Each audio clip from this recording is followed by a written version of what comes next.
Well, the wisdom reading for this morning is learn to do good, seek justice, correct oppression, bring justice to the fatherless, and plead the widow's cause.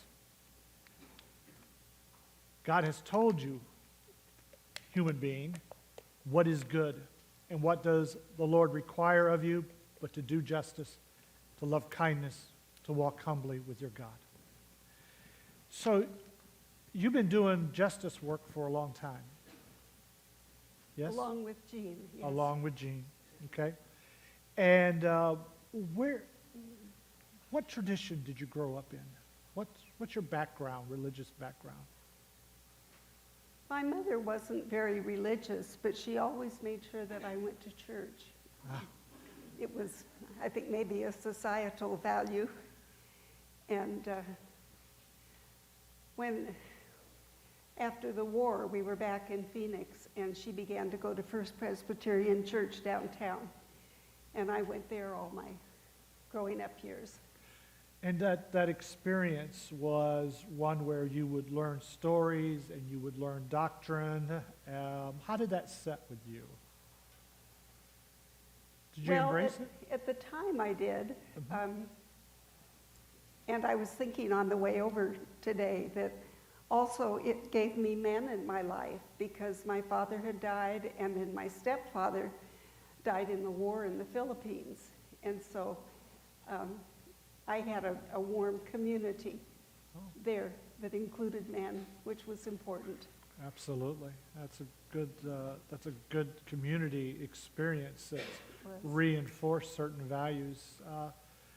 What I'm wondering is, was there a threshold where your faith became less about content and more about action? When did justice become a part of your faith?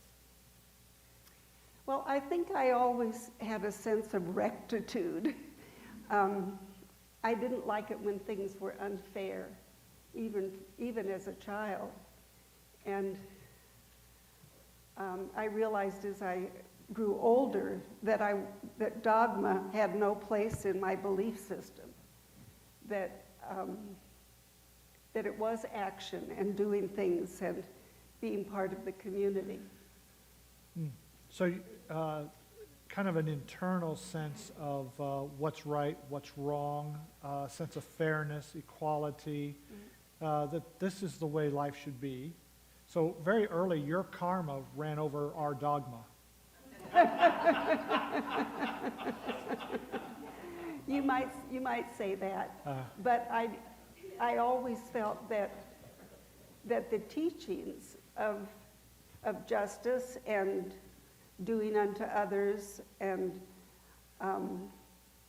that unflinching love that somebody has for you, God has for you, maybe your spouse has for you, that was the most important thing. Yeah, but Sue, love is this warm, fuzzy feeling, right?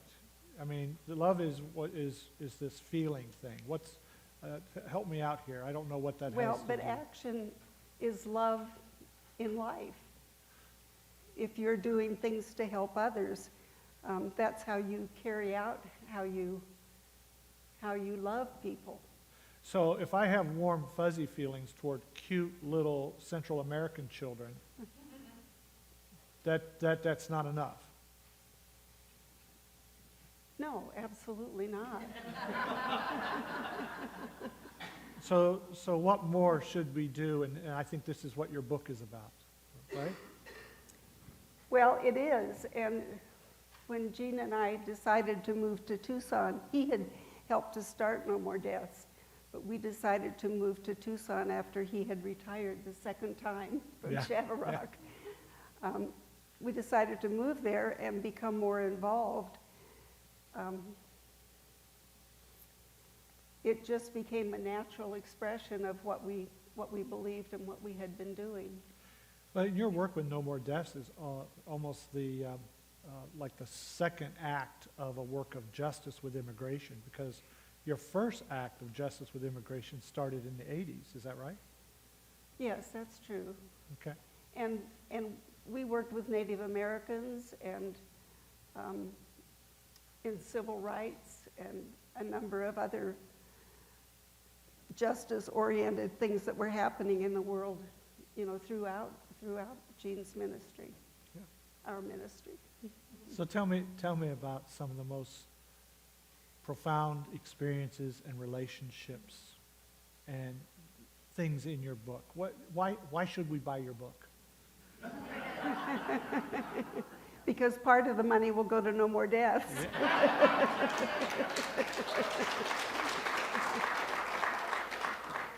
Well, when we first got to Tucson, I realized something important was happening.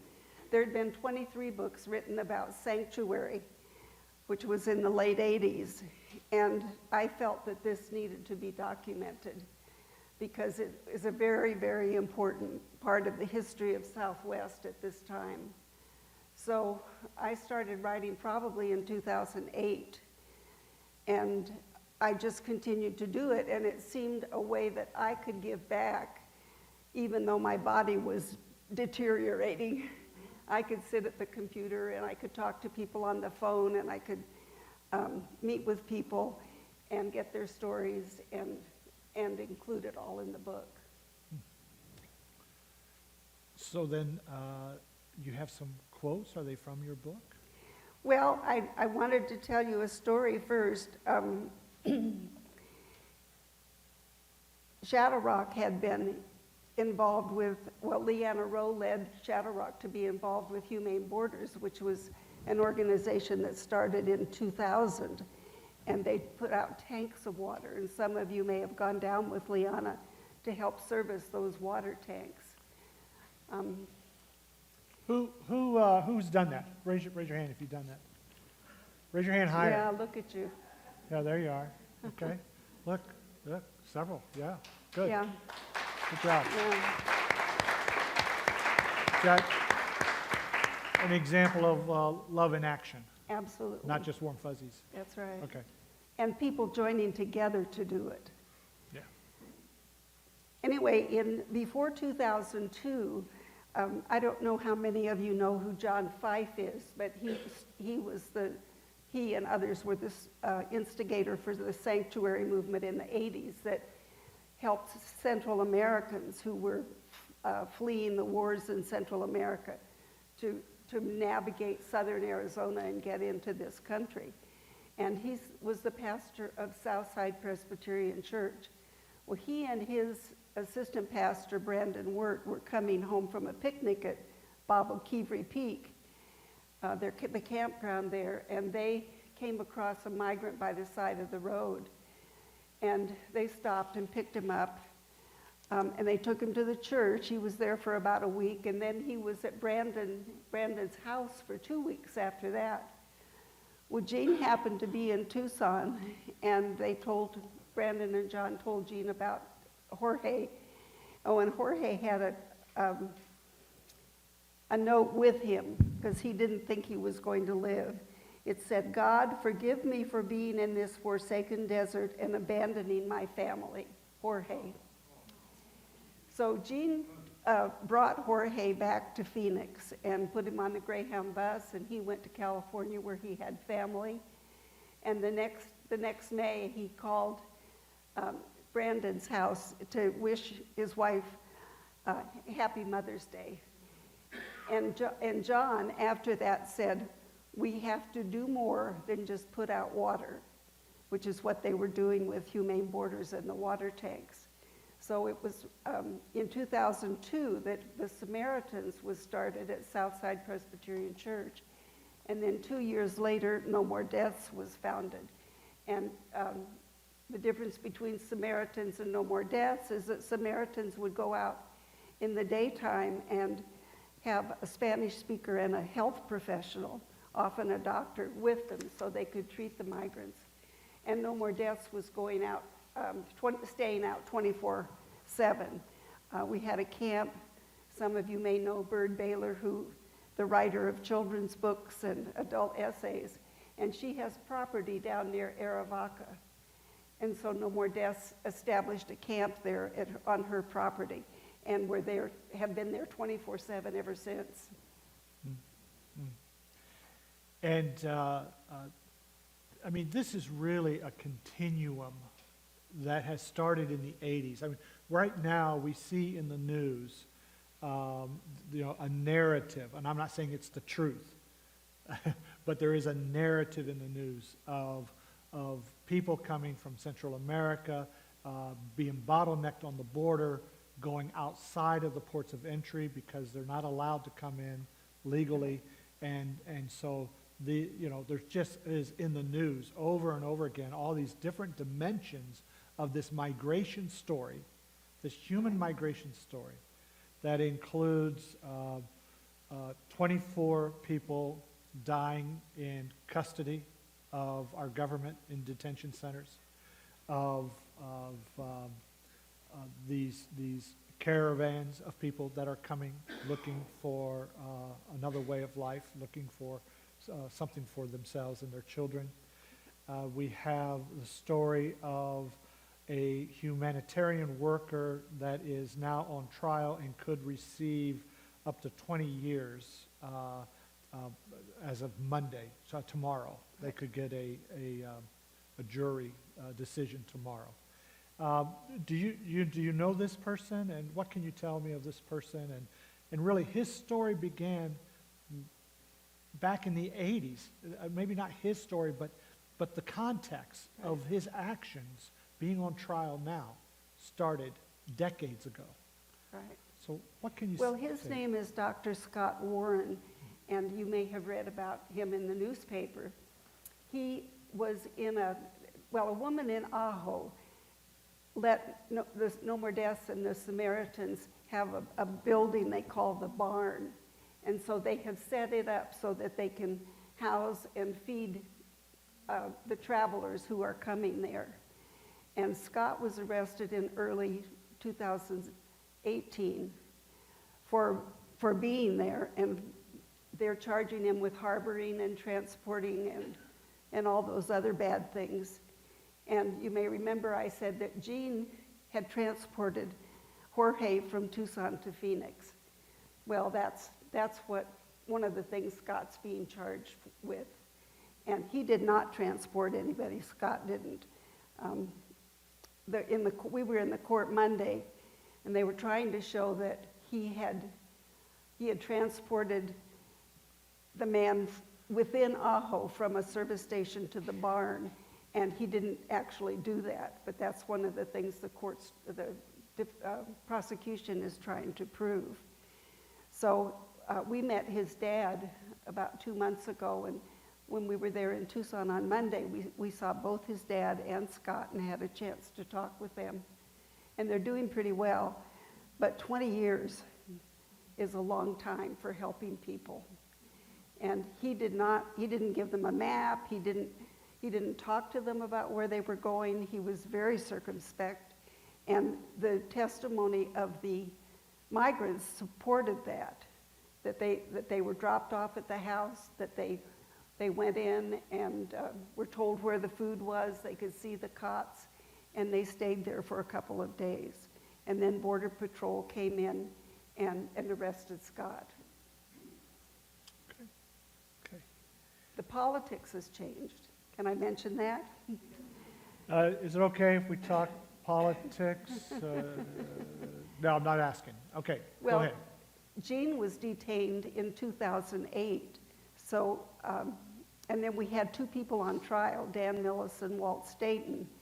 And their case, they were found guilty, but they were for putting water out, just for putting water out on a national wildlife refuge. But their case was thrown out at the Court of Appeals.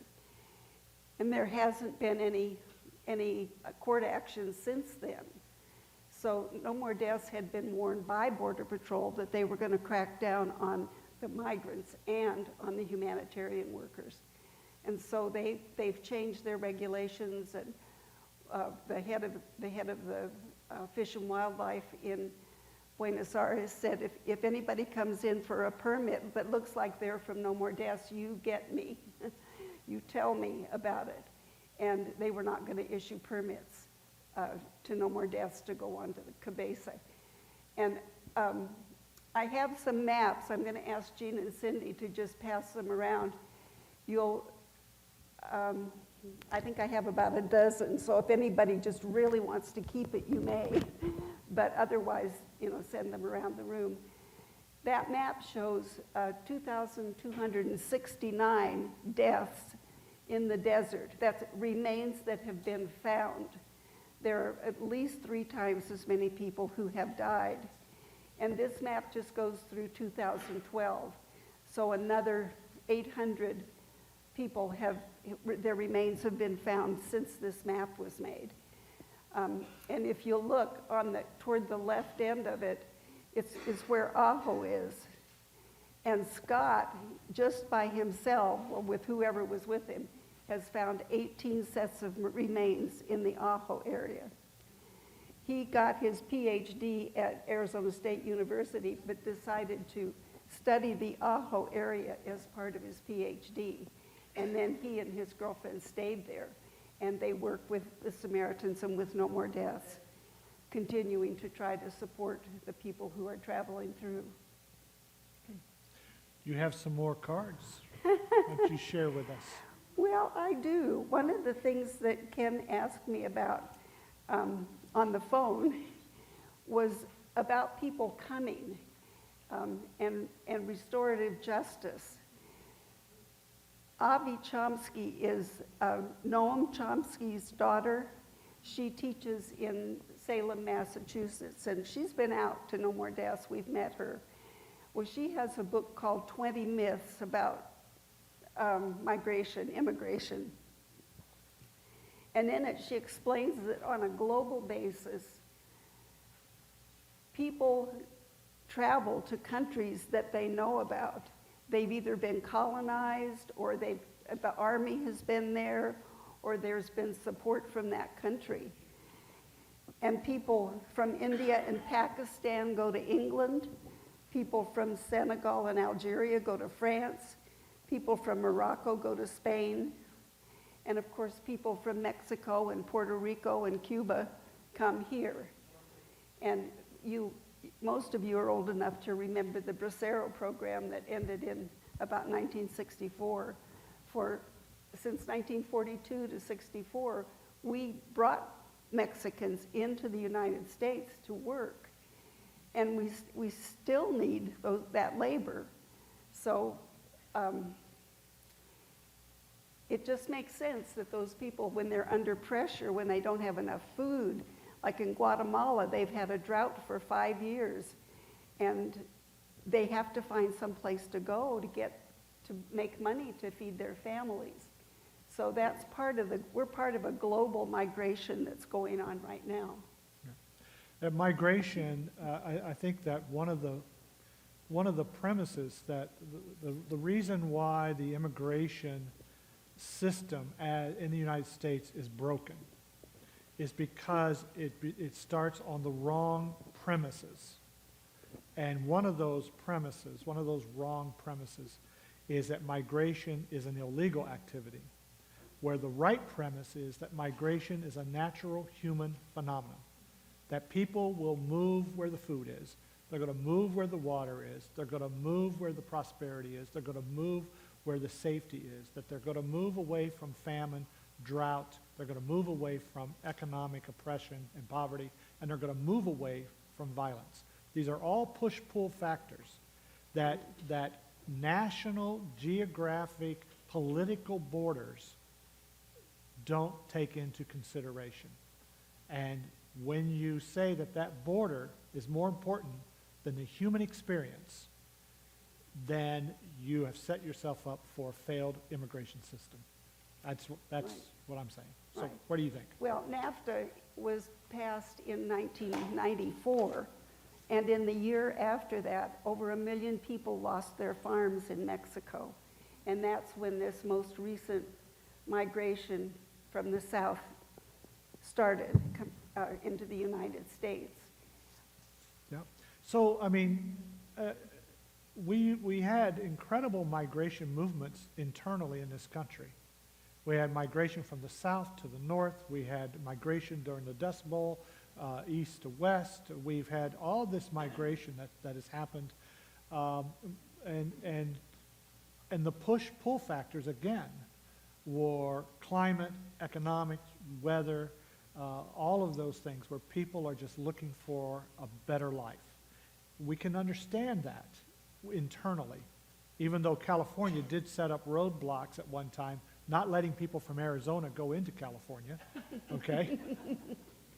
I don't know about that, but we make these stands without consideration of the lives of human beings on the line.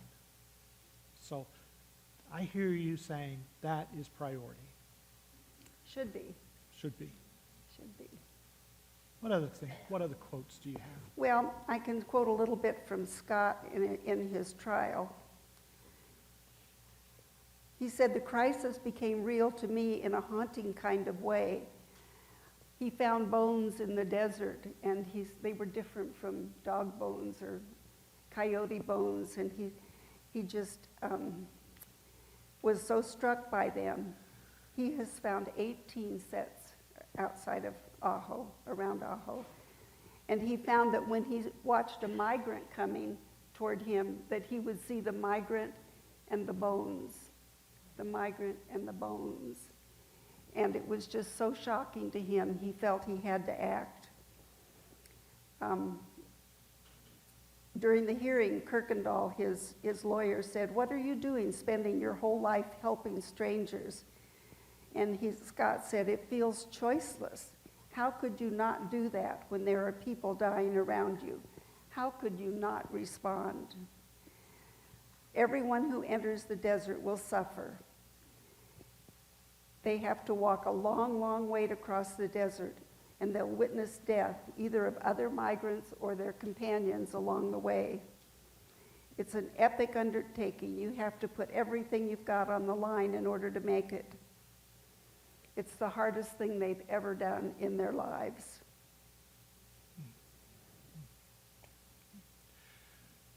Sue, we are a small gathering compared to what's out there and the need. Why is this a good thing? Why is this the right thing to do, to talk about this today?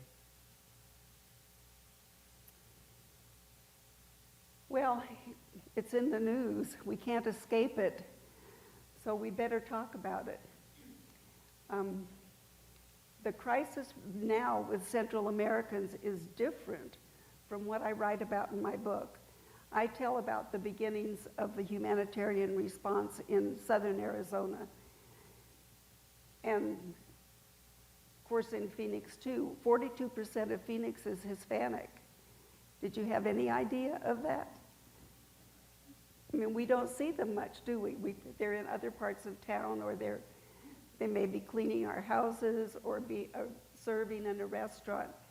But we don't see that there are 42% Hispanics in Phoenix.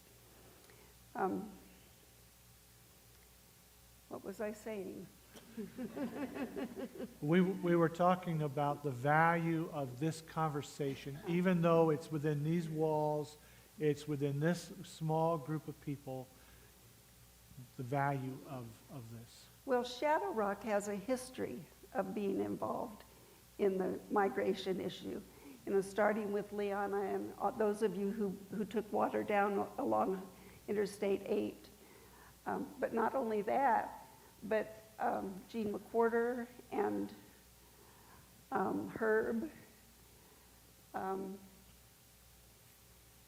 Cheryl DeVault, and others were involved in taking a trailer down near I-8 and placing it first on a man's property and then on the bombing range where migrants were coming through so they would have water.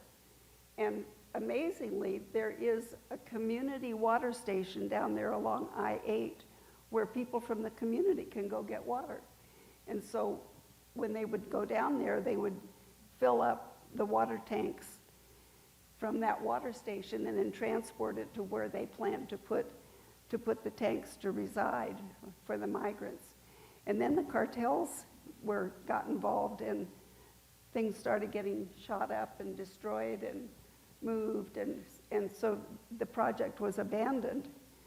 But we still have a facility near Maricopa where we house vehicles that were donated by John Michaels and Mary Lou from this congregation to service that area. So, and then of course you all have been caring for migrants here and people who've been here, who've migrated a while back, but who have been living in the United States under threat of deportation. So I know you folks understand the imperative. And I felt, when I was in Tucson, I couldn't hike, at some point I couldn't hike the trails. And I was writing, and I thought, well, this is a way that I can give back and contribute to the understanding across the country of the issues that are causing people to come to this country. You know, I've always blamed Gene for getting me involved in this, but now I know that he shares the blame. All right. So he was the spokesperson. He was the spokesperson, right? So, what's the last word you would like to share with us on this? Well, 11 people in the late 80s were put on trial, and eventually there were just 8. And that included John Fife and other people from Tucson and Nogales and one man from Phoenix for a whole series of things. What did I do with that? Well, and when they went to sentence them, the judge, Earl Carroll, talked to Sister Darlene Nagorski, and he gave her a suspended sentence. And she said, "Judge, you haven't been listening to me. As soon as I walk out this door, I'm going to be serving migrants again and working with them." And she said, "What could I have done with what I've seen? What would you have done, Judge, with what I've seen? How would you keep people being deported back to hunger?